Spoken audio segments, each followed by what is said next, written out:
You know what? I like Notts Hill and Pound Road. Sure, it's one of the tougher climbs in Adelaide, but it's pretty damn nice. It averages 8% for about 2.4 Ks, but it has a little descent in it, so that kinda knocks it down. It's a fair bit harder than that, and the gradient is really front-loaded, so as you can see, we're up in the double digits already.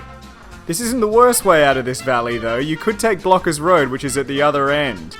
And in case you weren't aware of my opinion on Blockers Road, I think I'm just going to rename it Satan's Butthole from here on. Yeah, Satan's Butthole, that's a lot better. The most interesting thing I could probably say about Notts and Pound Road is that it has been Everested by local moustache enthusiast Dave Edwards.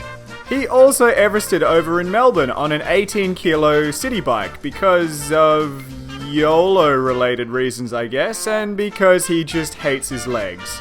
I'm going to put a link to that in the description. It's well worth your time to go and have a look at it because that shit is cray-cray. Oh, and he also has a blog, which is kind of like reading 127 hours with limbs metaphorically rather than literally getting hacked off. I'll put a link to that as well. But back to Notts and Pound. The hardest part of the climb is about to end and you're going to get that little descent I mentioned before, right here. Once you've rolled your way through that, the road kind of sticks around 8 to 10% for the rest of it, and there's only really a few hundred meters to go.